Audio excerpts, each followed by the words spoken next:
o Vitor e a Cláudia, né? Já falei algumas vezes no curso do NPC, já falei algumas vezes no curso de Comunicação Popular, é sempre uma coisa gratificante para mim, especialmente porque eu posso participar da luta e da militância, que é o que me interessa no meu trabalho em educação, né? Sou professor há 7 anos, apesar de estar dando aula aí na vida, dava aula para as crianças, dava aula para os meus amigos já, desde que eu nasci eu tenho esse espírito aí de pesquisar e falar sobre as coisas. E recebo os convites do Vitor e da Cláudia, sempre muito satisfeito, e vim aqui falar para vocês. Beleza? Beleza? Uma alegria para mim estar aqui, de verdade, né? No meio do sábado. Tranquilo, venho satisfeito. Satisfeito. Venho tranquilo, feliz. Tranquilo. Afinal de contas, se tem uma coisa que mobiliza a gente é a luta, né?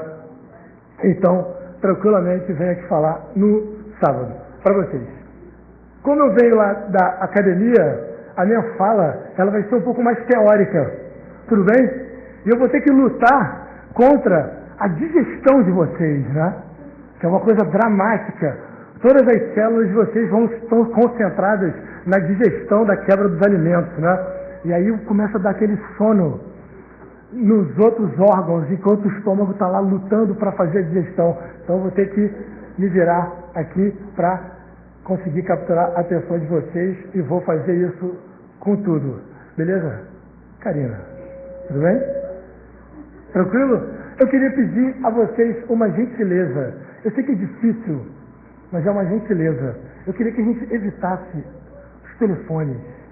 Posso pedir essa gentileza a vocês? Do fundo do coração.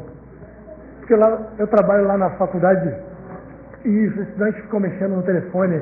É uma coisa realmente que me desconcentra, me deixa nervoso e tal. Eu sei que o telefone, ele me chama, né? Só que eu acho importante dizer quem é dono de quem, né? Eu sou o dono dele, ele não é meu dono. Quando eu não estou afim de falar, eu desligo. Aí alguém me liga e fala, onde é que você está? Não te interessa onde eu estou, não é? As pessoas ligam para as outras querendo invadir a vida privada delas. Onde é que você está? Pô, não te interessa onde eu estou, eu sou o dono do telefone. Desligo ele, fico numa boa. Quem não trabalha com telefone celular, quando perde o telefone, fica desesperado, né? Aí fica no primeiro dia, estou desesperado, estou sem telefone celular. No segundo dia, fala, estou desesperado, estou sem telefone celular. No terceiro dia, fala, estou desesperado. No quarto dia, fala, pô, estou vivendo sem, né? No quinto dia, fala, nossa, como eu criei 1 milhão de demandas em cima de mim que são artificiais, né? Os homens criam as tecnologias recriam os homens. Então eu ainda sou dono dele, o meu está lá, vou ficar sem ele, durmo todo dia com ele desligado, não preciso dele. Em vários momentos eu me permito a liberdade de ser dono dele ainda e desligá-lo. Então eu peço a vocês, gentilmente, que a gente evite o telefone. Pode ser estudante do Brasil, por favor, tá? Fechou então? Então eu começo falando para vocês o seguinte, a pergunta fundamental para nós é a comunicação, né? A Cláudia me convida e fala um pouco sobre comunicação e poder, o poder da comunicação no Brasil. Esse é o meu tema. Arthur, por gentileza, tem uma coisa antes, não tem? Era para ter. Vê. Não tem? Vai depois então. Vai depois. Não tem? Não tem.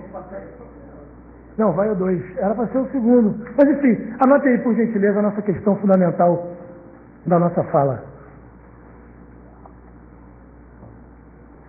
Eu peço a vocês desculpa pelo meu pouco volume, né, na voz.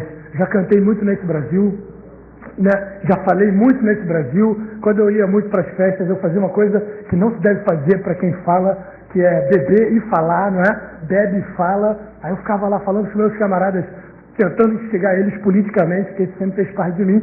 Mas como eu não sou o monstro sagrado da militância Vitor Gianotti, né, que fala com maestria há muitos anos e mantém essa voz aí poderosa, eu preciso do meu microfone, que talvez seja o único objeto com o qual eu tenha algum tipo de relação. Realmente gosto muito de poder ter um microfone para falar com volume para vocês.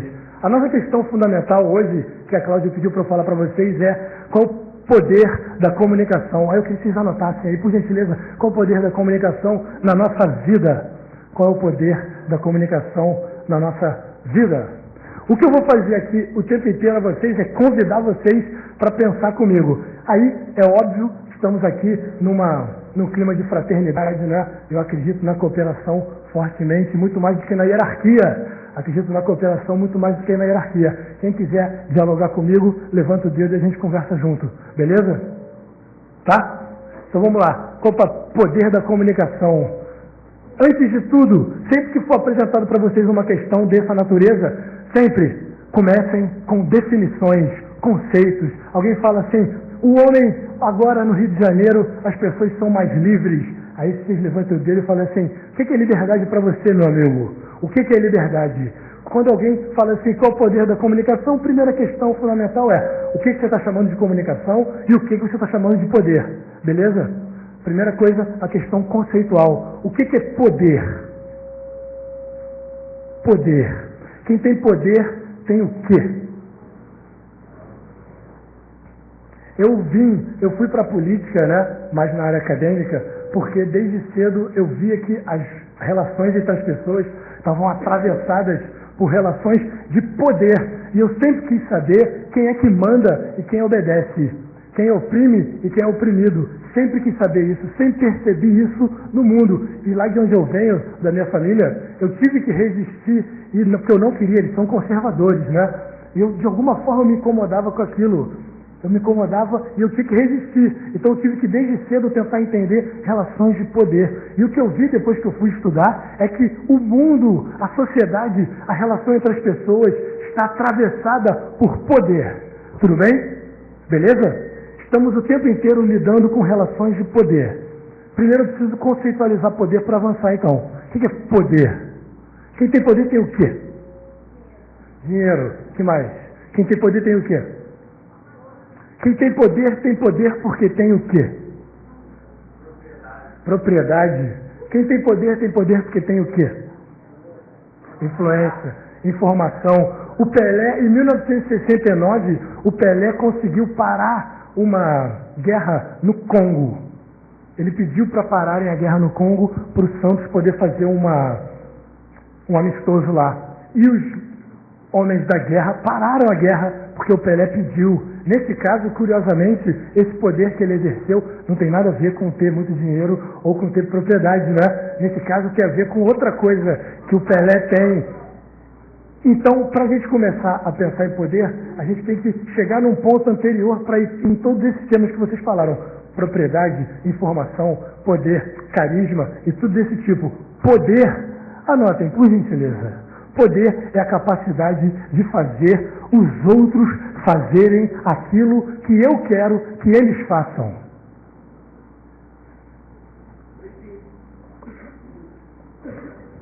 Poder é a capacidade de fazer os outros fazerem aquilo que eu quero que eles façam.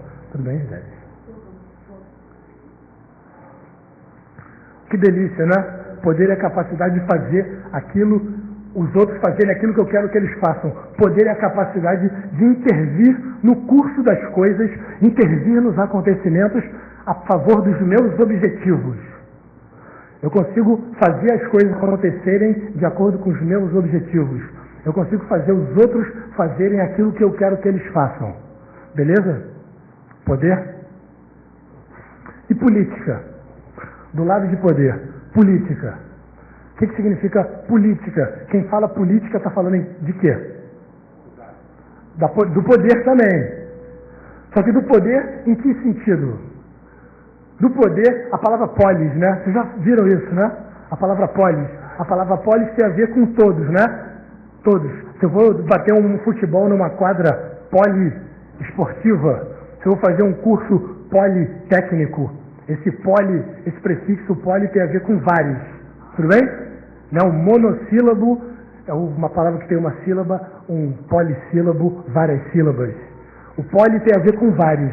No sentido que a gente conhece, no sentido que nos interessa, esse vários tem a ver com o coletivo, que pode ter a ver com cidade. Cidade não no sentido de município, né? Cidade no sentido de comunidade.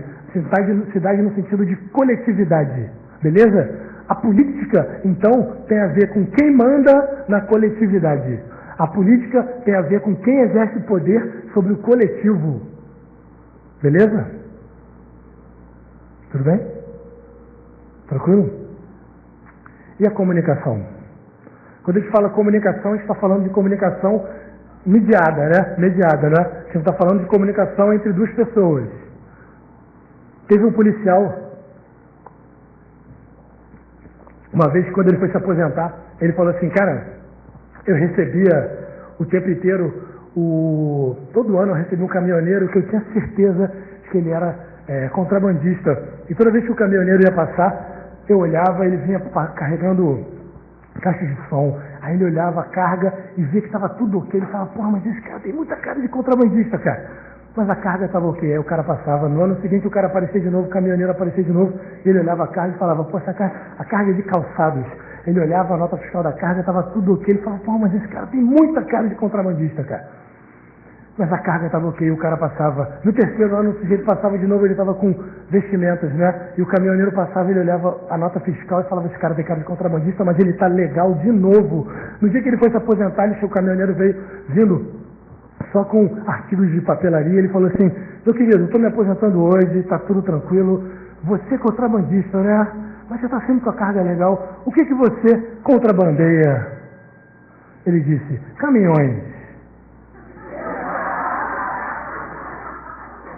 Caminhões. O que isso tem a ver com a nossa história, né? Isso tem a ver com a mídia. A mídia é o caminhão. A mídia é o caminhão. A mídia é a mídia que exerce a mediação entre mim e o evento, né? Eu não fui no Maracanã ver a seleção empatar com a Inglaterra. Eu não fui. Mas eu sabia que estava rolando. E eu sabia que estava rolando porque tem alguém no meio, entre mim e o Maracanã. Tudo bem? É diferente de eu e Karina aqui, né? Estamos conversando, sem mediação, comunicação interpessoal. A mídia, a comunicação de massa, de que a gente fala, é alguma coisa que se coloca no meio. E é óbvio, né, estudantes? É óbvio que ela é uma corporação, e ela tem interesses em definir essa comunicação entre mim e a Karina, por exemplo.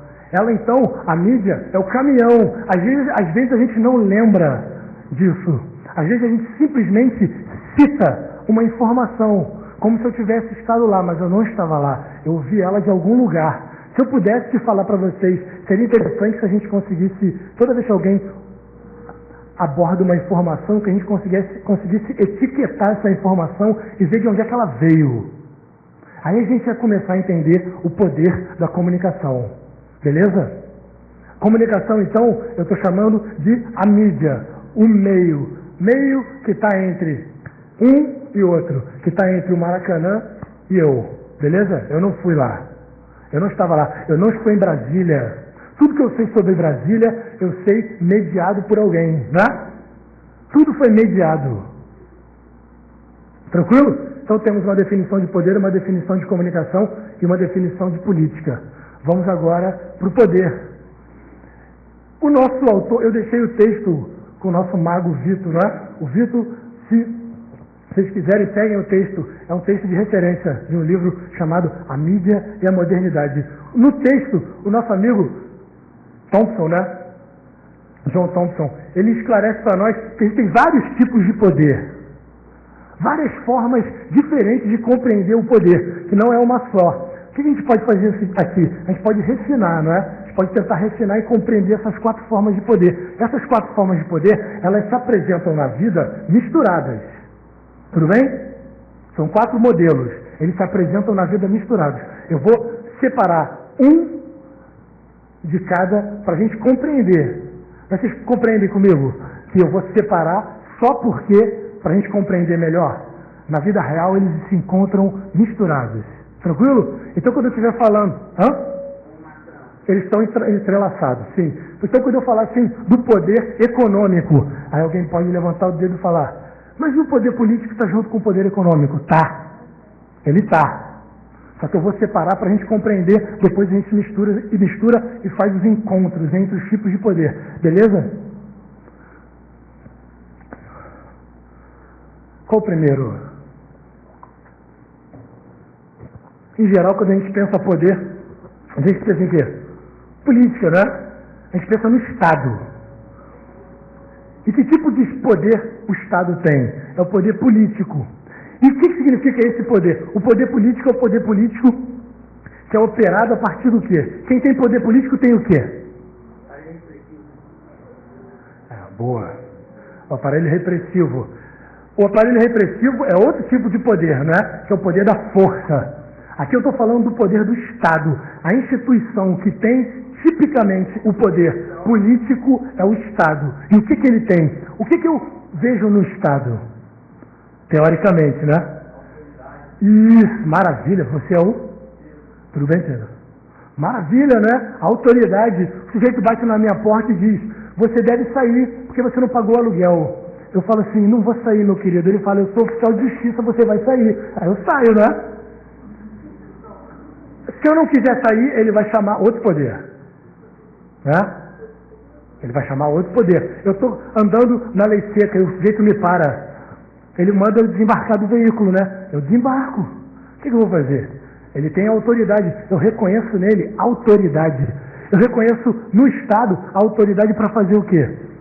As leis. O Estado é a instituição que cria só isso que eles criam, né? Eles criam as regras de interação entre nós. Eles definem isso. Então, e a autoridade de fazer cumprir. Não autoridade, mas você está falando de violência. Você está falando de violência. Não, a coação do Estado. De violência. Isso. Ela está fazendo isso. Uhum. Está perdendo do meio que o Estado dispõe de fazer cumprir aquilo que ele deseja, ainda que seja com poder de coração, ou seja, tiro, porrada. Violência, exatamente. Esse, para fins analíticos só, na vida real é isso que acontece. Para a gente compreender, eu estou separando, né? Ainda não fui no poder da violência, mas é o poder. Tem alguns que vão dizer que o que caracteriza o Estado é o poder da violência e acabou. Mas aqui, por enquanto, antes de chegar na violência, o que caracteriza o Estado é a autoridade. Eu reconheço nele a autoridade. O Estado ainda não garante plenamente a possibilidade ou o direito dos homoafetivos se casarem. Ele tem, está começando, né? Ele tem essa prerrogativa. Ele tem a prerrogativa de dizer aborto. Não. Ele decide isso, o Estado decide isso. E nós, de alguma forma, respeitamos essa autoridade, né? Uns mais, outros menos, às vezes mais, às vezes menos. Beleza? Reconhecemos nele autoridade para fazer isso. O Estado...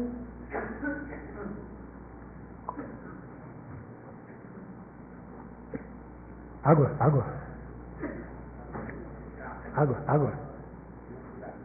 Ricardo, quer água? O Estado tem isso nele, né? E quem é o Estado? Quem é o Estado? O que o Estado tem? Do que o Estado é constituído? Depende, né? O Estado está dividido em três. O Estado está dividido em três. São três esferas, né? São três forças diferentes. Uma dessas forças é a força que faz as leis. Esses são eleitos. Tudo bem? É o poder legislativo. Tem outro poder que não faz as leis, mas que executa as leis, que faz as leis serem cumpridas, que é o poder executivo. Esse também é eleito, né? E tem o terceiro poder, que não faz as leis, nem executa as leis, mas verifica se as leis estão sendo cumpridas, que é o poder judiciário. Tudo bem? No poder judiciário, as pessoas não foram eleitas, né? As pessoas foram concursadas. Sim, pode ser. Aqui no Brasil.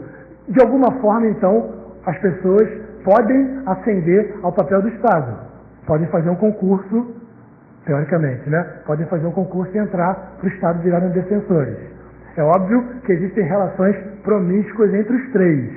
Tudo bem? Mas o que os três têm é o poder da autoridade. Beleza? Depois do poder político, estamos aqui, não é? Poder político. Ao lado do poder político, quem está? Vamos no poder da violência. O que garante esse cara, esse oficial de justiça que foi na minha casa porque eu não paguei o aluguel, né? Ele chegou lá e falou, você deve sair porque você não pagou aluguel. Eu falei, eu não vou sair, mas ele diz, eu sou autoridade. Eu digo para ele, mas eu não reconheço a sua autoridade. Aí ele vai chamar quem? Ele vai chamar o braço coercitivo do Estado. Esse é outro tipo de poder, que é o poder da violência. Outro tipo de poder. E vamos combinar que esses poderes a gente pode pensar também na relação entre duas pessoas. Você não precisa pensar exclusivamente no Estado, né? A gente pode pensar na relação entre duas pessoas. O poder, ele é relacional. Ele precisa sempre de no mínimo dois para haver relação. Eu posso ser altamente, ter uma relação de poder com a minha mulher, né? E essa novela, quero ver o futebol. Ou então quando eu chamo ela de patroa, né? Ela não é, a minha mulher, eu não chamo de patroa, né? Ela não é minha patroa. É horrível, né? O patrão. Eu vou ter um patrão em casa? De jeito nenhum, né? Eu me lembro de uma tirinha da Mafalda, né? Que o sujeito bate na porta da casa da Mafalda e diz, quero falar com o chefe da família. E ela fala, aqui não tem chefe de família, aqui nós somos uma cooperativa, né? Eu gosto disso, né? Sou uma cooperativa, não tenho minha patroa, né? Então, até de vez em quando alguém fala, e aí, vai poder ir lá? Eu falo, não, eu tenho que falar com a... Eu falo, não, patroa nada. Não é minha patroa, né? Uma relação de hierarquia. Eu, pelo menos, não me interesso por isso. Mas eu estou dando esse exemplo para falar sobre o poder em relações, tudo bem? Entre duas pessoas. Por exemplo, também. Porque às vezes o sujeito está para fora de casa, ele é um libertário, né? E dentro de casa, ele é um autoritário. Às vezes acontece, né? Às vezes acontece essa separação de poderes nos dois âmbitos. Eu gosto de pensar, inclusive no mundo de hoje, né? Que a política começa na relação também com os outros. No micro também. Não só, né? Não só. Ela vai para o Estado também, mas ela começa no micro. O poder coercitivo se caracteriza pelo quê? O que tem o poder coercitivo? Quais são as instituições típicas do poder da violência? A polícia e as forças armadas, né? E o que eles têm que lhes dá esse poder? O que eles têm? Eles têm a legitimidade do uso da força, mas eles têm outra coisa também, né? O que eles têm? Eles têm treinamento, né? Eles têm o que mais? Eles têm o equipamento para o uso da força. Tudo bem? E eles têm a legitimidade do uso da força, que às vezes não precisa nem ser utilizado. Como é que eu posso usar o poder coercitivo sem precisar ir para a famosa vias de fato? Como é que eu posso fazer? Sim, mas às vezes eu não preciso, por exemplo, entre países, eu não preciso nem usar a violência. O que eu faço? Ameaça. O poder da violência, ele também se realiza na ameaça. Não precisa ter concretização necessariamente, né? O que a gente chama de dissuasão. Os Estados Unidos têm 18 mil homens na nossa costa do Atlântico. O que eles estão dizendo? Não precisam nem entrar, né? O que eles estão dizendo aqui? Nem vem. Hugo Chávez, nem vem, cara.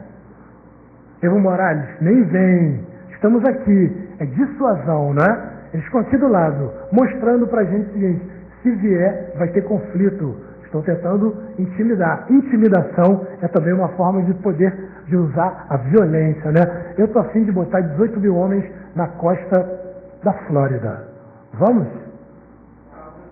Vamos? Vamos? Eles botam 18 mil homens aqui, a gente bota 18 mil homens lá, né? São abusados os americanos, cara.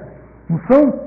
São fedelhos, né? Se a gente fosse pensar a história como a vida de uma pessoa, os americanos teriam quantos anos? 5. Perto do Vietnã, por exemplo, né? Seria um senhor de 80 com uma criança de 5. Criança com empáfia, arrogante, né? Os Estados Unidos são que nem nós, né? Nós somos jovenzinhos. Quantos anos tem nos Estados Unidos? 500 e poucos anos, que nem nós. Na história dos países é muito pouco, né? Muito pouco. Comparado com China, Índia, Japão, o Iraque, que eles destruíram, né? São abusados, cara. São abusados. Os americanos, por exemplo, se valem dos 4 poderes, né? O poder político, do Estado americano, o poder da violência. Quantas bases americanas estão espalhadas pelo mundo? Dê uma pesquisada nessa foto. Bases americanas pelo mundo. É impressionante. Onde vocês imaginarem tem uma base americana, né? Até se não me engano, o Rafael Correia não deixou eles renovarem uma base no Equador, não foi isso?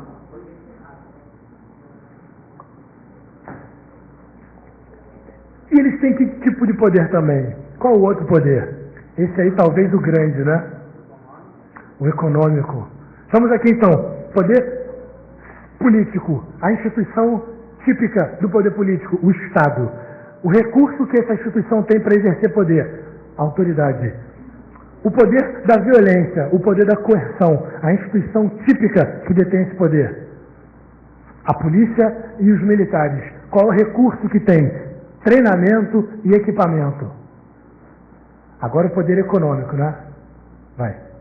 O poder é o poder de formar opinião. O banco sozinho está ganhando até hoje a guerra que eles perderam no Vietnã. Eu vou chegar lá, exatamente, que é o 4. No 3, estamos no poder econômico, né?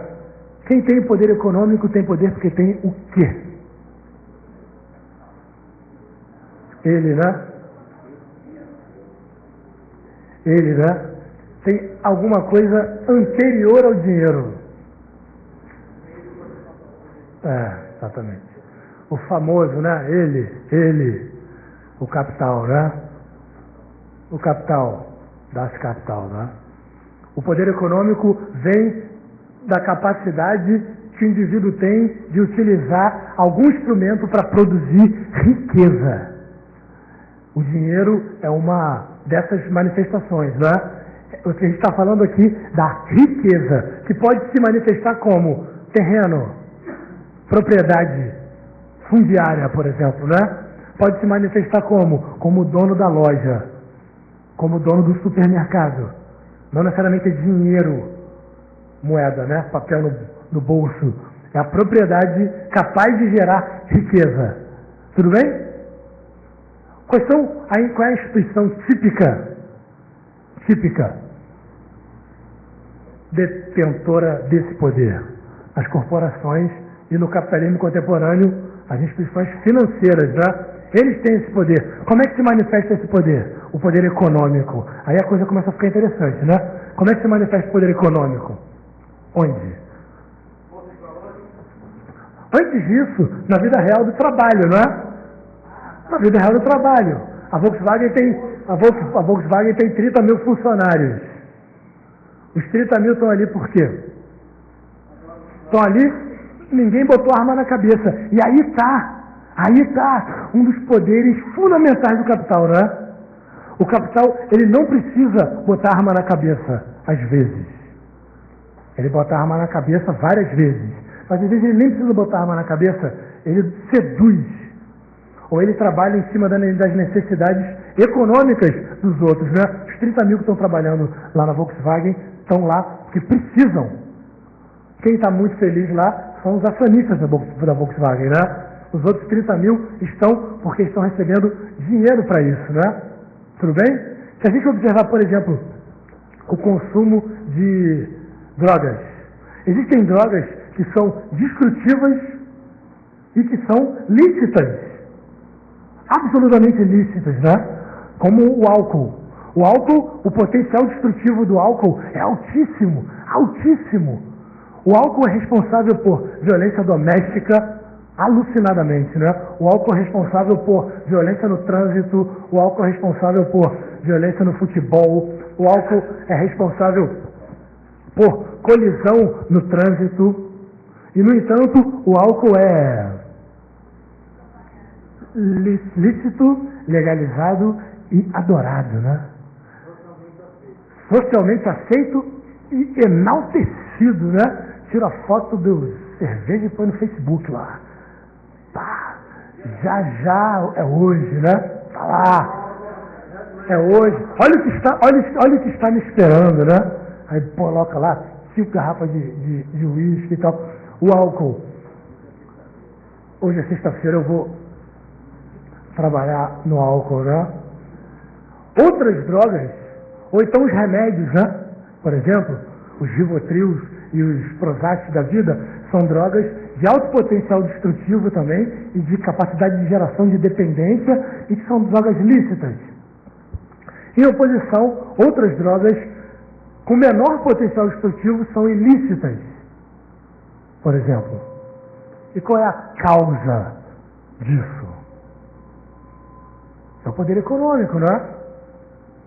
Quem são os grandes produtores de álcool, né? Quem são? Aqui, quem são os grandes produtores de uísque e de vodka? E quem são os grandes produtores da cannabis, né? A cannabis, ela atrapalha, por exemplo, a indústria do algodão. O poder econômico da indústria do algodão sabota a cannabis. Diz, porque a cannabis tem propriedades têxteis. O uso recreativo da cannabis é o menor uso, né, dela. A cannabis tem propriedades têxteis, que a indústria do algodão jamais quer que sejam desenvolvidos, jamais. Isso é o poder econômico que impede. Da mesma forma, o poder econômico consegue manter o álcool altamente estimulado e legalizado. Vai.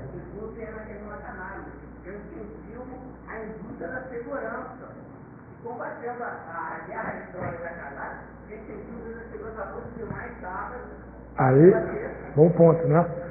Bom ponto. Aí já não é uma propriedade da cannabis. Aí já é o Estado proibindo a cannabis, estimula a indústria. E o poder econômico é o poder fundamental, dominante do mundo hoje, né?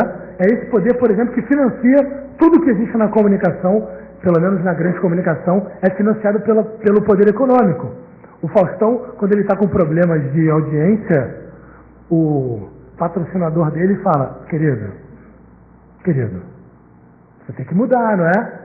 E é esse poder que vai determinar o que vai acontecer no programa. A mesma coisa acontece na novela, né? A novela não está indo bem, o patrocinador começa a chiar e começa a reclamar. Nós estamos financiando vocês. Nós é que detemos esse poder.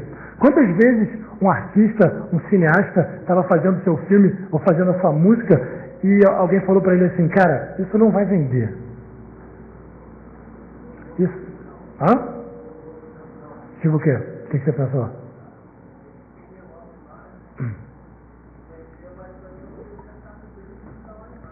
Exatamente. Ou a indústria da arma, né? Por que as armas continuam sendo produzidas alucinadamente, né? Por quê? Não aqui. Não aqui. Não, na Europa. Por quê? Por quê? É um Estado eclesiástico, nem é um Estado médico, pelo contrário, é um Estado laico, é o principal acionista da indústria. Porque a bala você tirou de tudo demais. Exatamente. Tem uma. Se vocês quiserem, Augusto, dá uma abastecida, por favor. Se vocês quiserem, tem um filme, tem um documentário chamado As Razões da Guerra, que é sobre por que os americanos gostam tanto de guerra. E o presidente que construiu a indústria bélica americana, na época da Guerra Fria, vai para a televisão e diz assim, queridos, tivemos que construir um complexo industrial bélico para combater os russos, né? Para combater os russos.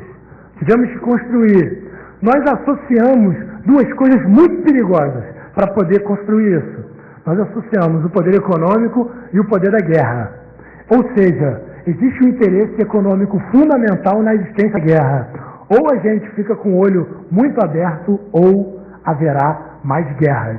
Porque será altamente lucrativo haver guerras. Porque eu associei essas duas coisas, capitalismo e guerra. Aí a coisa fica complicada, né? A coisa fica complicada.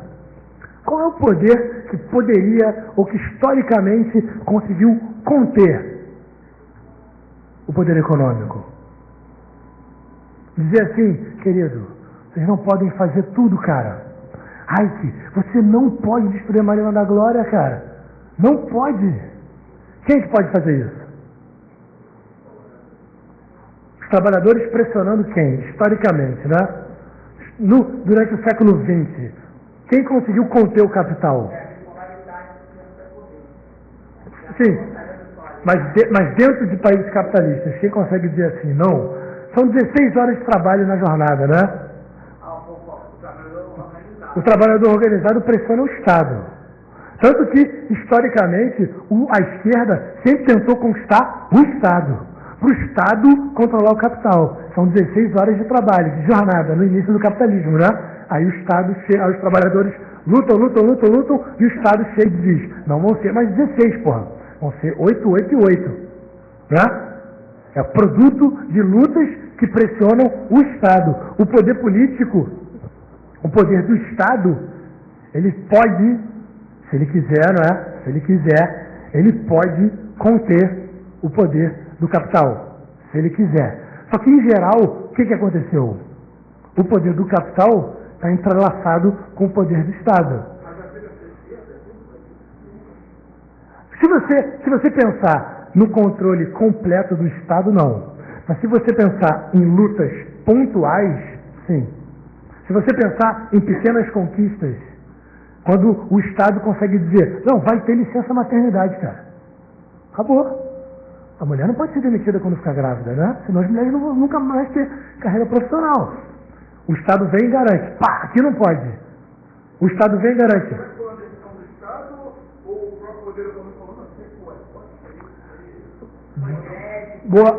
Boa questão.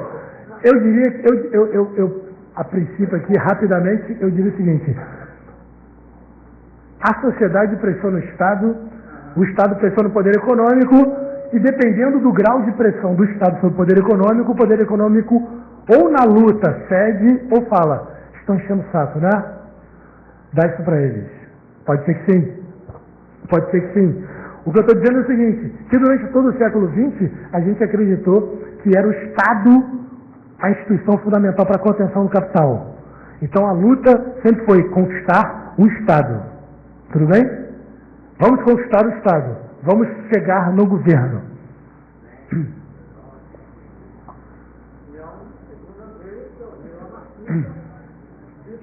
O capital de uma maneira diferenciada. O anarquismo nega que o capital é meio de troca, mas que todos têm que ganhar igualmente. Então o anarquismo é muito fazer cooperativas, associações e sob a forma de autogestão. Olha que interessante. Ao invés da gente pensar, não existe propriedade, ninguém tem propriedade, ninguém é proprietário, será que hoje não é interessante a gente pensar um mundo onde todos sejam proprietários? Na cooperativa, por exemplo, cada um tem o seu táxi. Todos são proprietários.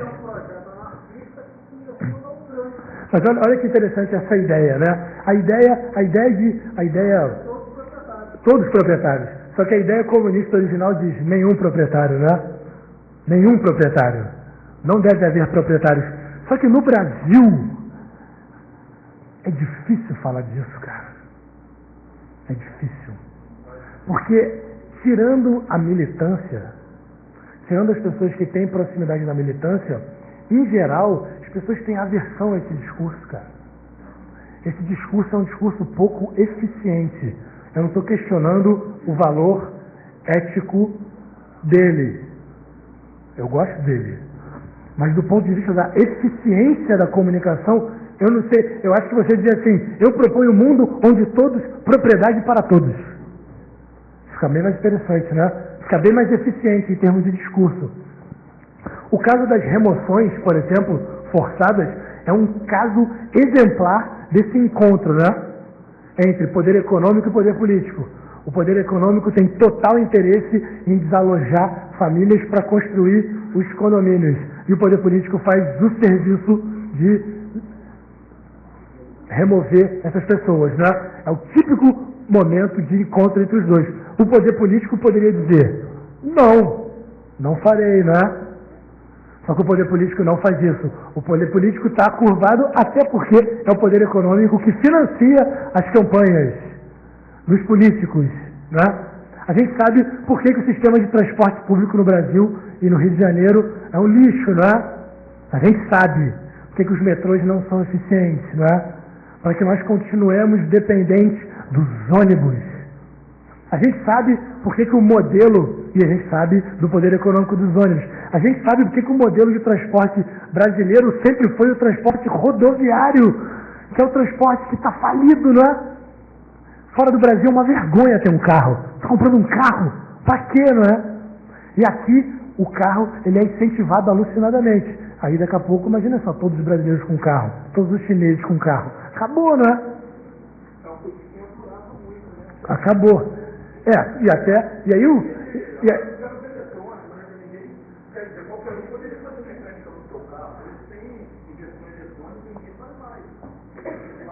ou eu podia ter um metrô maravilhoso, né? Eu não precisaria de carro. Eu não quero ter carro. Por exemplo, o que eu estou dizendo é o seguinte, esses modelos são fruto do poder econômico, no caso, por exemplo, da indústria automobilística, né? A indústria automobilística não tem nenhum interesse que o serviço público de transporte seja eficiente. Nenhum interesse. Nenhum. Vai. Sim.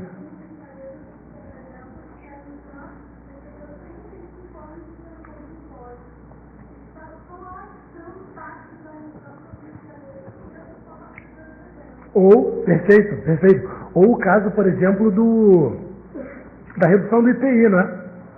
O Estado facilita a compra de carros. Interessa a quem? Interessa ao Estado bombar o capitalismo brasileiro também, né? Mas interessa às indústrias automobilísticas que as pessoas consumam carros. E que as pessoas acreditem que o carro, mais do que um valor de uso, que o carro tem um valor simbólico, né? De status. E não dá para botar esse custo na conta do consumidor, né? Também não dá para chegar para ele. Eu fico um pouco preocupado com esse discurso, às vezes, assim, né? O cara sai do supermercado e, pô, você tá ali com quatro sacolas de plástico, para com isso. Porra, não são as minhas 4 sacolas de plástico que estão destruindo, né? Vamos falar com a... Como é que é o nome daquela empresa de Santa Cruz?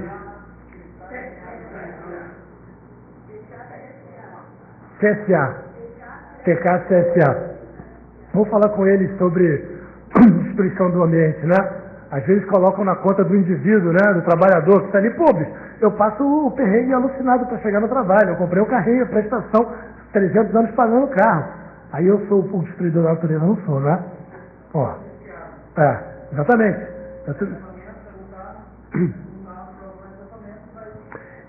Serviço de transporte público ruim, eu pego o carro, eu faço tudo para comprar um carro, aí compro o carro, aí tem engarrafamento, aí eu fico estressado, e aí a gente sabe o que acontece no trânsito. Ainda mais nos cariocas, né?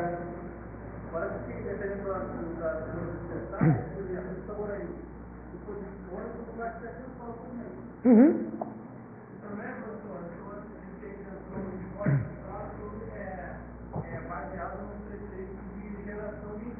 Isso. Ainda tem isso. Ainda tem isso, exatamente. Ainda tem a crença do Estado de que ele precisa desenvolver o capitalismo brasileiro, o que deixa dessa forma. E qual seria o... Tem uma coisa só um exemplo pequeno, né? Da bicicleta do Itaú. Vocês já viram a bicicleta do Itaú? Laranjinha, né? Por que essa porra dessa bicicleta é laranja, não é? Por que o poder político não chega e diz, meu querido, você quer patrocinar o programa? Eu que devia dar conta, né? Mas o Estado vai dizer, não, mas eu não tenho recurso para isso. Você quer fazer isso? Vai fazer. Seu patrocínio vai ficar só nos pontos. E não na bicicleta. Porque aí o cidadão que quer usar um serviço para sair desse embrólio aí do transporte público, fica fazendo publicidade de graça pro Itaú, não é? É tudo que o Itaú mais quer, é um cidadãozinho usando a bicicleta dele, não é? E aí tira aquela foto perfeita. Imagina isso, uma publicidade de graça. E aí a gente começa a entrar no outro ponto, que é o seguinte: o capital, o poder econômico, ele não é mal visto. Até porque a publicidade faz um belo serviço de limpar toda a merda que ele joga, né? Toda a merda que ele joga no mundo, a publicidade faz questão de limpar. Ou vocês não viram o Itaú dizendo assim, aquela figura, né? Eu não vou falar o nome dela, para não atrapalhar a tarde de vocês, né? Mas aquela figura que vai para a televisão e diz, O Itaú é um banco que está atento às mudanças do Brasil. Por isso nós reduzimos as taxas de juros, né? Mentira, né? Mentira! Reduziram as taxas de juros por quê? Porque o Estado mandou a Caixa e o BB reduzirem as taxas. E pela competição capitalista, o Itaú começou a perder clientes. Aí a publicidade, e aí é o quarto poder, né? Esse outro poder que vai limpar a imagem do capital. Isso que é o mais impressionante. Eu já fiz muitas aulas contando a história da TV Globo, por exemplo, um dos grandes pilares da direita do Brasil, não é? Ou do conservadorismo do Brasil, do atraso do Brasil. Só que o que adianta? Não adianta. Sabe o que não adianta? Que as pessoas amam a TV Globo, né? As pessoas se filmam e mandam um videozinho pro futebol. As pessoas fazem querer fazer publicidade para a TV Globo de graça. É tudo que ela mais quer, não é? Que o cidadão decida, ou que o consumidor decida fazer publicidade espontânea. É difícil, né? É difícil. Por isso, exatamente. É uma coisa triste, né? É uma coisa realmente triste. Por isso que é difícil, e por isso eu entro no quarto tipo de poder. A gente tem que pensar uma forma de mudar a abordagem das ideias. Porque a recusa ao capital pela raiva em relação a ele, ou pelo ódio em relação a ele, ou pela luta em relação a ele, a maioria das pessoas não compreende isso. Elas não estão interessadas nisso. Ao contrário, as pessoas amam a Apple, né? As pessoas vão para a porta da Apple comprar alucinadamente e tem fetiche com o objeto, né? O sujeito pega o objeto e começa a esfregar no corpo, né? O cara tem um fetiche quase sexual com os eletrônicos, né? Com o telefone, o cara não larga o telefone, o sujeito anda com o carro, aí ele beija o carro, a namorada está do lado, mas ele não quer saber da namorada, né? Ele quer saber do automóvel, tem um fetiche com o objeto, né? Um fetiche com a matéria, que acaba sendo um fetiche com o próprio capital. Para as pessoas admirarem esse cápula, né? Que faz publicidade, vocês já viram? Ele faz publicidade para tudo, ele faz publicidade de universidade, de pasta de dente, supermercado, de tudo. Ele faz publicidade de tudo. Se ele faz publicidade de tudo, é por quê? É porque fizeram uma pesquisa de mercado e viram que no topo das figuras com credibilidade no Brasil está essa figura, não é? Amada. Esse jeito é amado, cara. Esse jeito ele é estourado no Facebook, não tem, todo mundo quer ser amigo dele, não é? Quem é essa figura? Não, que eu não vou falar para não azedar o dia de vocês, cara. E lógico, né? Figura. Esse é o menor dos problemas, cara. Rapidinho. Castorone? Beleza.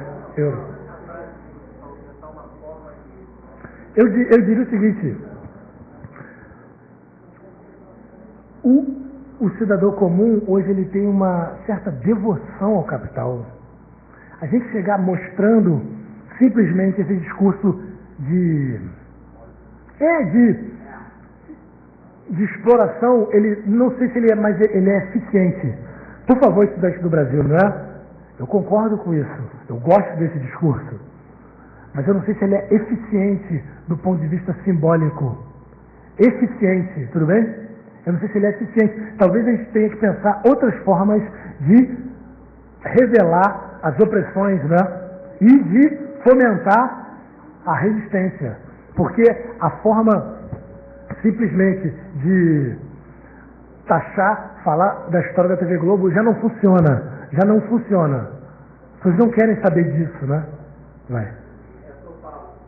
Tudo bem?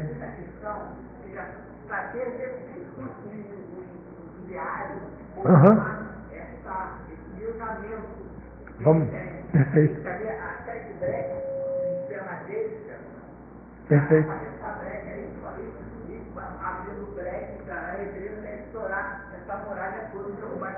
Porra, bonito, fez até uma metáfora, bonito. Arthur, me ajuda aqui, por favor. Que eu fui... Bela metáfora. Mas tem a ver com isso, eu vou até entrar nesse ponto. O quarto poder que a gente pode pensar, né? O econômico, o coercitivo, o político e o quarto, que é onde mais ou menos a gente está trabalhando, né? que é o poder das ideias, né? Das ideias, cara. Que o nosso autor chama de poder simbólico. Passa para mim, botei aqui, ó, vai lá, poder foi... Ó. Aí botei os tipos de poder, ó, com as instituições, o tipo, o ator, o agente e o recurso, o como. Vai lá. Passa, por favor. Porra, desce, volta. Não entendi.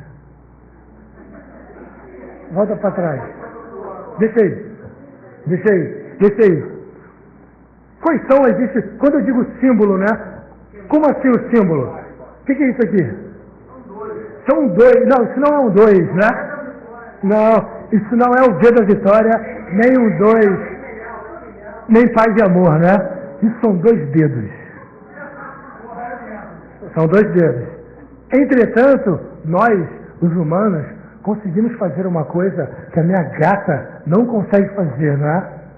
A minha gata, quando ela vê o marido dela, o irmão dela falecendo, ela olha, sente alguma coisa e vai embora, né? E continua a jornada. Nós humanos, quando a gente vê alguém falecer, a gente faz o quê? Depende da cultura, né? A gente inventa um significado para aquilo, né? Só nós podemos fazer isso. Nós pegamos um objeto material, concreto, objetivo e criamos em volta dele uma ideia, um significado, um símbolo. Esse tipo de recurso, que é o recurso simbólico que nós temos, é o que consegue fazer com que isso aqui não sejam só dois dedos, né? Tem alguma coisa em volta disso, que é a ideia, o símbolo. Isso é um símbolo. O símbolo é alguma coisa que literalmente não me diz, só me diz porque eu envolvi aquilo com um significado. E o que nós fazemos no poder simbólico, e o que a mídia faz, e o que os estudantes de comunicação fazem, é exatamente produzir as ideias, os significados. Aí talvez esteja a chave para a luta aqui, contra os outros três. É o quê? V de vingança. Se fosse só mais um símbolo, né? São vários. O símbolo. Quais são as instituições que tipicamente têm esse poder? O poder das ideias.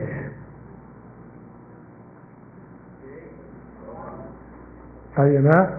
A escola tem o poder do saber, né? Ou pelo menos nós reputamos a escola...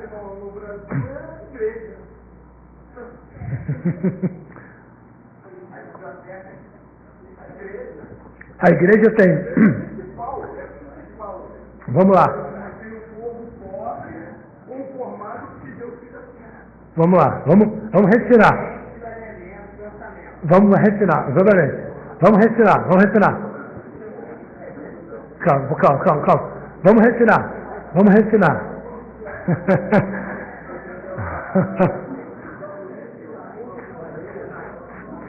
Vamos lá. Não, calma, vamos lá.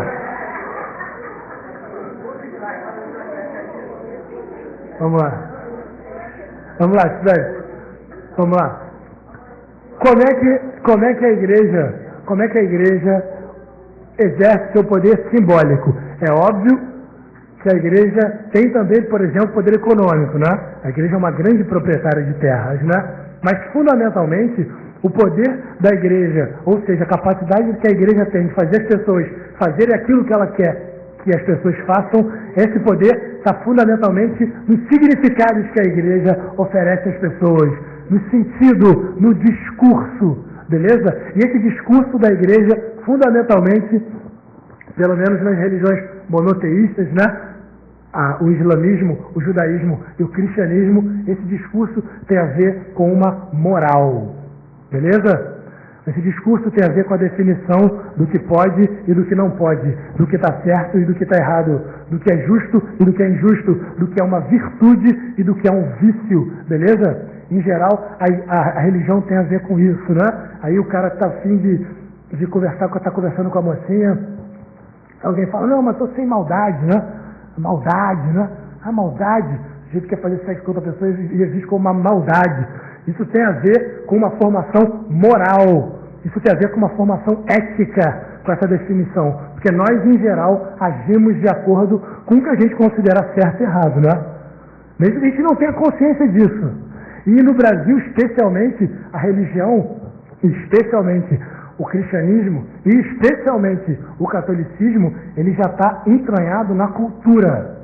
Então, mesmo que o indivíduo esteja fora da religião, ou se acredite fora da religião, ele bebeu cultura cristã, mesmo sem perceber. Eu entro numa repartição pública e há um crucifixo, né?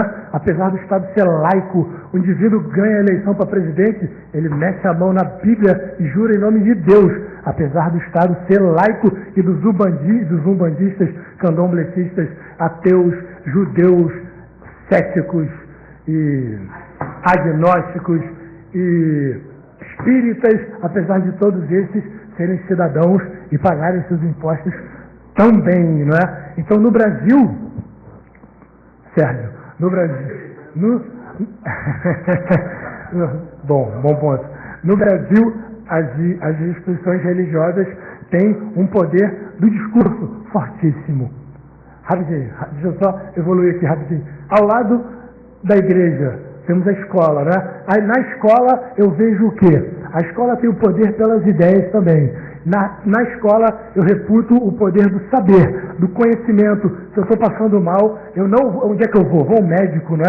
Porque eu acredito que esse sujeito estudou e foi qualificado e ele detém o conhecimento. Tudo bem? Se eu quero fazer, ele tem a autoridade do diploma que quem lhe concedeu foi a escola. Se eu estou a fim de descobrir como foi a luta dos petroleiros, durante muito tempo eu vou pesquisar com as pessoas que estudaram muito aquilo, né? Com quem tem esse conhecimento. E, em geral, esse conhecimento vai ser com alguém que foi para a academia também. Beleza? E por último, ela, né? Vai, Ricardo. Geralmente o poder simbólico, ele necessita de uma narração que é um objeto de adoração. E isso é muito servido. E é servido fartamente. Um objeto que seja o signo, o símbolo daquilo que se apregoa. Enquanto a ir ao médico, não serve para o pimentão, porque ele só vai no pajé. É isso. Acho bom o teu ponto. Vou dar um nome para o teu ponto que vale para os três. O poder simbólico, ele em geral trabalha tendo como horizonte, como norte, um valor.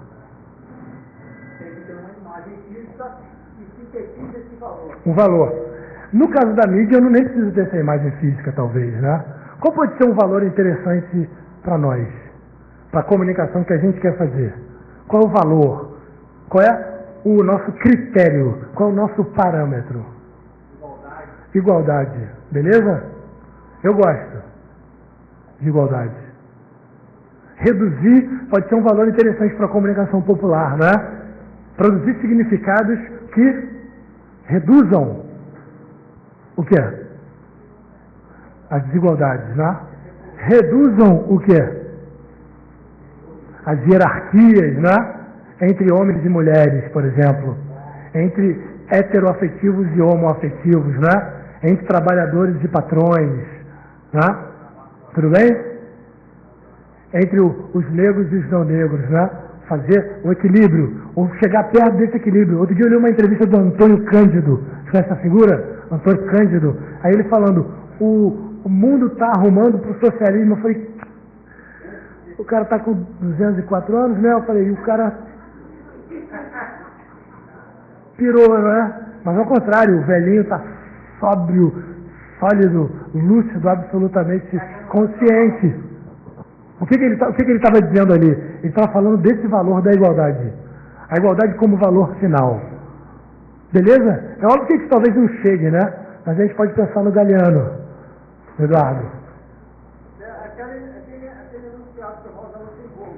Sejamos totalmente iguais. Sim.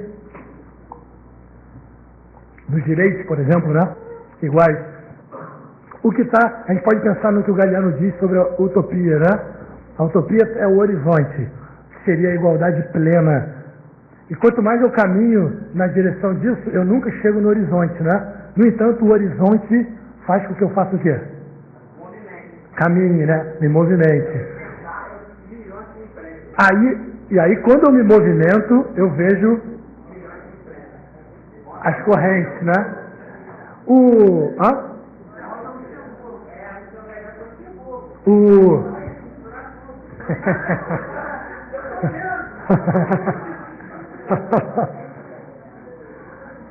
Cláudia, como eu estou de tempo?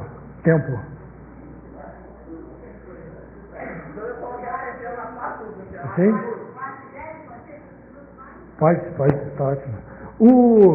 No Brasil, o poder simbólico da mídia é fortíssimo, né?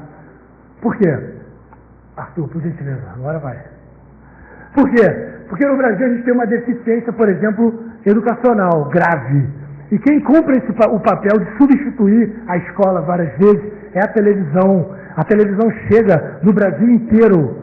Tem lugares no Brasil onde você não tem telefonia, mas você tem televisão. Tem lugares no Brasil onde a educação é precaríssima, não é? Mas você chega à televisão. Eu entro num bar, está passando televisão, eu encontro com a pessoa, eu digo, você viu a novela?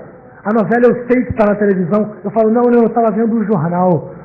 E eu sei que ela viu na televisão, né? O futebol está na televisão. No Brasil, nós não temos a tradição de leitura.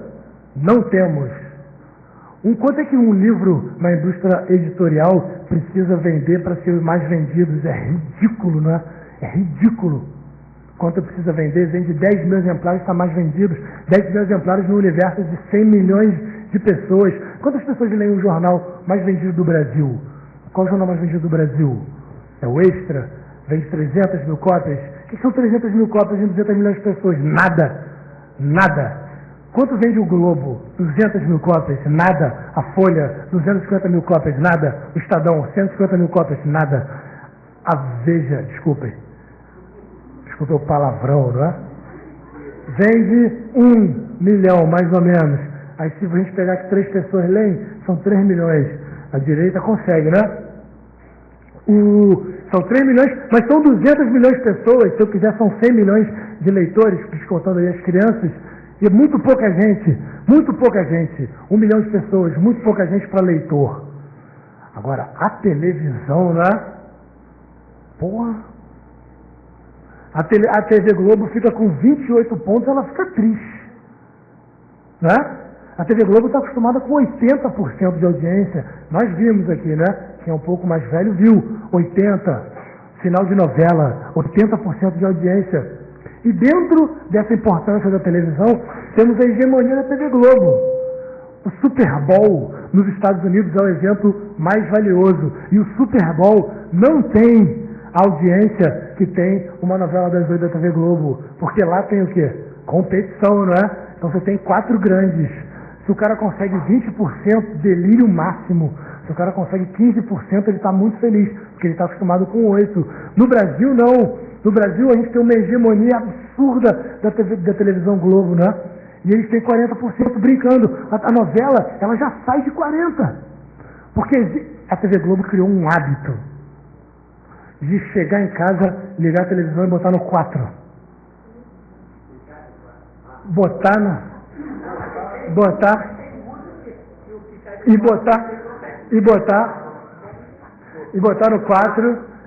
4, ou não botar no 19, né? E aí eu entro no bar e tá na televisão Globo. Eu consegui durante...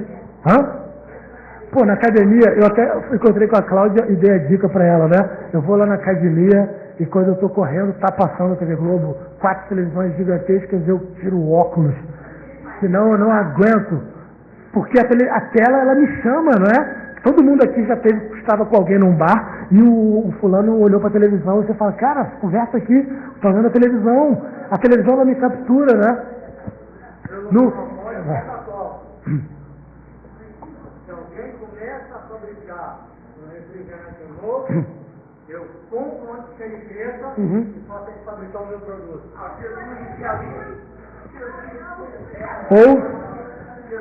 Ou o Jornal do Brasil aqui no Rio, né?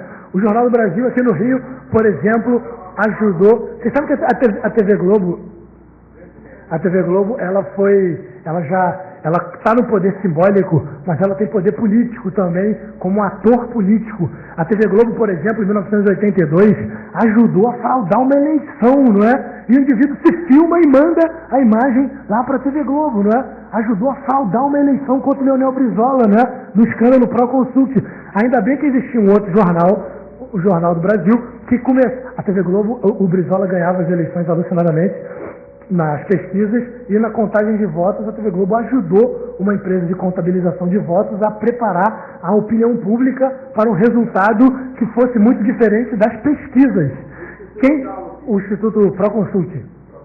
Quem fazia isso, quem falou, vamos fazer uma apuração alternativa, foi o Jornal do Brasil, que em parte também foi destruído pela essa prática da Coca-Cola que você sugeriu, não é? A TV Globo chega para o anunciante, e diz assim: você anuncia no JB? Anuncio. Então fala o seguinte: se você não anunciar no JB, você ganha, além do anúncio que você está comprando no Globo, você ganha um minutinho na CBN e uma página na Época. Isso é contra a lei, inclusive, né? Isso é o que a gente chama de venda casada ou dumping, né? De você destruir o menor do mercado. A TV Globo faz isso. O JB segurava um pouco a onda da TV Globo aqui no Rio de Janeiro. E hoje não mais, né? Então a gente tem, sem falar nas novelas, botei aqui até as novelas, sem falar nas novelas. As novelas desempenham no Brasil um papel inacreditavelmente forte. Tanto que eu falo da novela, eu não falo nem TV Globo, né? Eu falo assim, eu estava vendo a novela. É como se fosse Deus, né? Eu falo assim, eu vou à igreja. Eu não preciso nem dizer qual é a igreja, né? Todo mundo sabe qual é a igreja. Eu estou vendo a novela depois do jornal. Já é enraizado no brasileiro fazer isso, acompanhar a novela. E tem um elemento perversíssimo nas novelas do Brasil também, que é o merchandising, e que é o encontro de classes, né?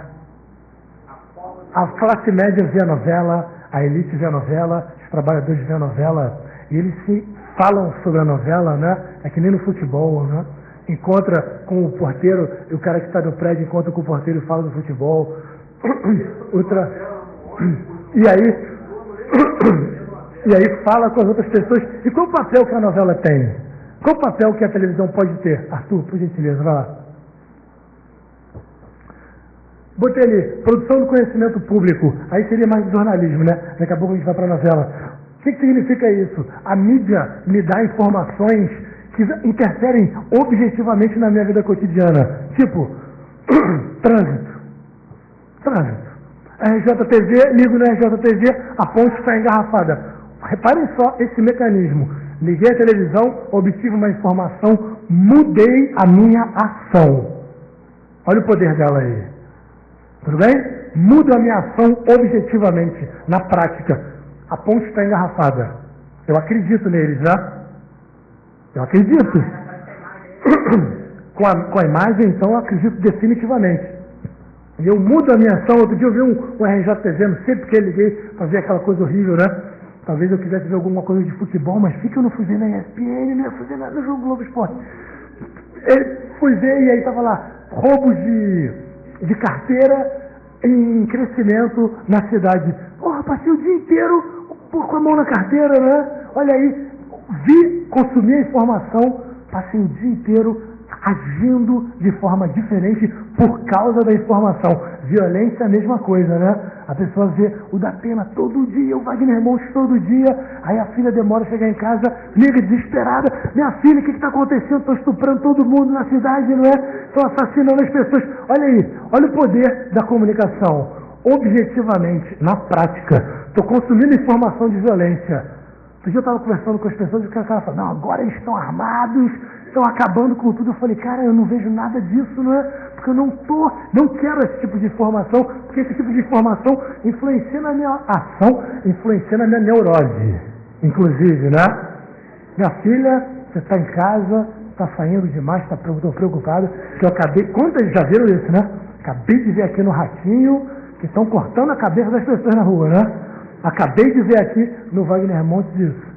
E depois, olha o poder da comunicação, depois o sujeito que faz esse tipo de comunicação vai se colocar como político, como representante da população. Quantas vezes vocês não viram o jornalismo ocupando o papel de representação da população sem ter um voto, né?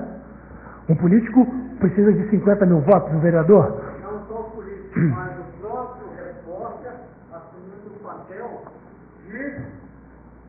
de representante. Vocês já viram, né? Os parceiros da RJ com calendáriozinho, né? Quem é você, minha querida? Você é funcionário de uma empresa privada, cara. Você não é política, você não é representante de ninguém. De ninguém. Essa áurea que para é o caminhoneiro, é o caminhão, né? O caminhão está me dizendo assim, eu sou representante dos interesses da população, então eu pressiono o Estado. Então pressiona lá o governador, pô. Né? Pergunta para ele do guardanapo na cabeça, pô. É o caminhoneiro, né? É o caminhão, quer dizer, é o caminhão que está ali. Por que não?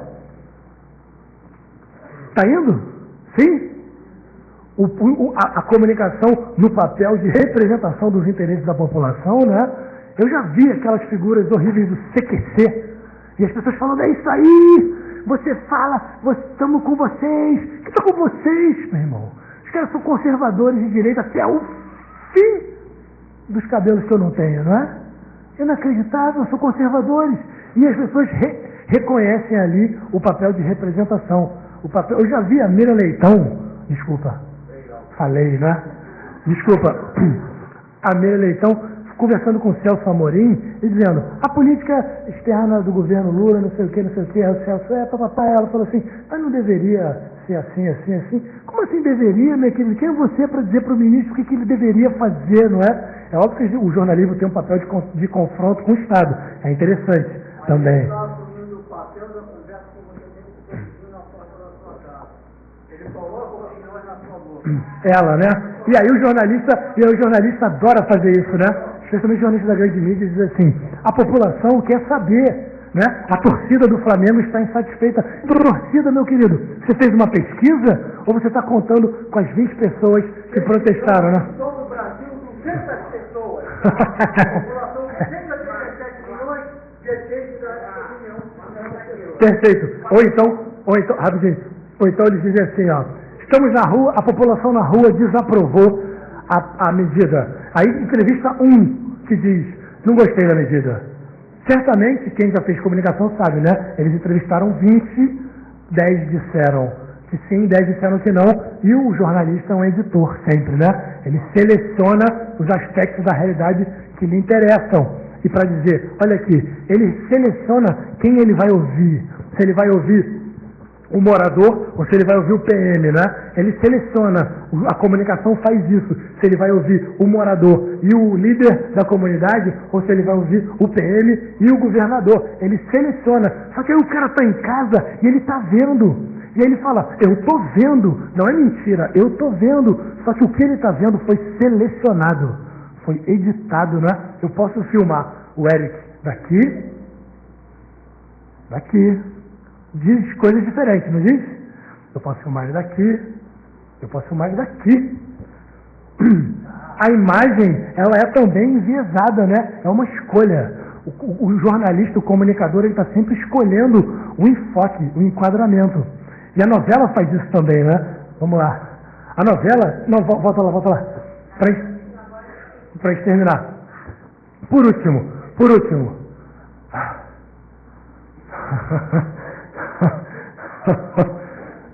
eu falo de uma figura andrajosa, né? O papel de socialização. O papel de socialização, que é mais ou menos ensinar o bebê os valores da sociedade, né? Que o bebê, a minha gata, por exemplo, quando ela está com fome, ela come. A minha gata, quando ela está com a fim de ir ao banheiro, ela vai ao banheiro. Eu estou jantando, ela vai ao banheiro. E eu sinto o cheiro do cocô dela, né? A gente ensina as crianças a não fazer isso, né? Quem tem esse papel de ensinar as pessoas a comerem meio-dia, a depois jantar 8 da noite, quem faz esse papel é a família. Ou quem faz esse papel é a escola, né? O menino faz alguma coisa errada, a professora diz, não faz isso, porque isso é errado. A mídia ocupa também esse lugar de dizer o que é certo e o que é errado, de dizer o que é bonito e o que não é bonito. O netinho de Paula, essa figura, né? Acabou de abrir uma televisão aí em São Paulo, que é a TV da gente. Só apresentadores negros. Só. Exclusivamente. Então a Ana Maria Braga lá é negra. O apresentador de jornal são todos negros. Por quê? Porque a televisão tem esse papel de representação. Eu vejo ali e eu vejo o que é bonito e o que é feio, né? Se eu dependesse da TV Globo, por exemplo, para perceber o que é bonito e o que é feio, eu só acharia bonito pessoas brancas, muito brancas, né? Pessoas brancas, muito brancas, que eu vejo as novelas na TV Globo e parece que eu estou na Finlândia, né?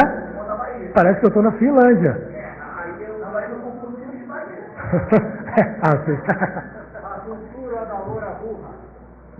A cultura, e a gente sabe que no Brasil não é assim, né? A TV Globo tem uma história também feia em relação a isso, colocou a escravizaura branca, colocou a primeira protagonista negra de novela, a Thaís Araújo, chamando ela de a cor do pecado, né? A Thaís Araújo, quando foi, e a Thaís Araújo ainda é uma pessoa negra com traços mais próximos de traços brancos, né? Ou então a TV Globo demora 45 anos para botar um apresentador do Jornal Nacional, o Heraldo, que faz o serviço sujo, né? Na bancada e diz, depois de 40 anos, e diz, o primeiro apresentador de televisão de jornal negro, porra, vocês é que demoraram 40 anos, cara, né? E agora vocês vão se vangloriar disso? Não é brincadeira, né? E por último, a virtude, né? A gente também aprende na televisão o que é ser uma grande figura. O Luciano Huck, ele é visto como uma grande figura, né? Um homem que leva trabalhadores no programa dele para dizer o quê? Para dizer, olha só, meu querido, eu ganho 7 milhões de reais por minuto, né? Ó, ganhei mais agora, né? Que você está aqui, agora que você está aqui, eu acabei de ganhar um pouco mais. Só que você não ganha, né? Quanto é que você ganha? Eu aprendi em casa, Ricardo, que é mal educado você perguntar para as pessoas quanto é que elas ganham, mas ele pergunta para o trabalhador, né? É humilhação revestida de entretenimento, é humilhação. E aí ele diz... Ela também fazia muito isso, que queria saber dos dois pessoas nas entrevistas dela. Enquanto ao problema da bolsa... Depende de quem, né? Outras pessoas que estão aqui assistindo o modelo da negra bonita que queria escravizar na cara do vereador. Que não é negra, né? E aí o Luciano chega para a pessoa e fala, você ganha quanto? Ele fala, eu ganho 700 reais, então, você ganha 700 reais, olha que bom, eu vou poder dar para você, nesse prêmio aqui, 1 ano de serviço, né? Feio, né? Isso é feio. Ele devia perguntar, quanto você ganha, Luciano? Quanto você ganha? Aí a pessoa que está lá ia perguntar, eu ganho 700. E você? Podia perguntar ali, né? E você? E aí o que ele faz? Ele fala o seguinte, olha só, você está aqui, eu vou te dar 10 mil reais, que vai ajudar você a reformar sua casa ou a consertar o seu carro, só se você fizer uma graça para mim. Só se você fizer essa graça para mim, não é? Isso é humilhação, não é? Isso é humilhação. O que está acontecendo ali é humilhação. No entanto, e aí se a pessoa não fizer a graça bem, ela não leva. E ele fala, que pena, você não pode. A mesma coisa faz o Cenoura Bravanel, né? Outro homem adorado também, que pega o dinheiro, ele patrão, não é? Todo mundo que está ali naquela plateia são desempregados. Todo mundo da plateia é desempregado. Todo mundo. É uma regra. Todos, e em geral mulheres. Aí ele pega o dinheirinho e fala assim, quem quer? Eu tenho muito, vocês não têm, não é? Aí ele pega e joga um aviãozinho, e as pessoas vão lá e pegam e se abaixam para pegar 50 contos no chão. Feio, né? Feio, humilhante. É o patrão fazendo isso, né? É a representação do que há de pior, né? É o patrão fazendo isso, humilhando as pessoas. E a gente aprende, segundo esse modelo, a gente aprende a achar isso bacana, né? A gente aprende a achar esse homem um grande homem. Porque aqui a gente topa tudo por dinheiro. Esse é o valor contra o qual a gente está lutando, né? Não é tudo por dinheiro, não é. Tem várias outras coisas antes do dinheiro, né? Mas É isso, né, estudante? Foi? Só para fechar?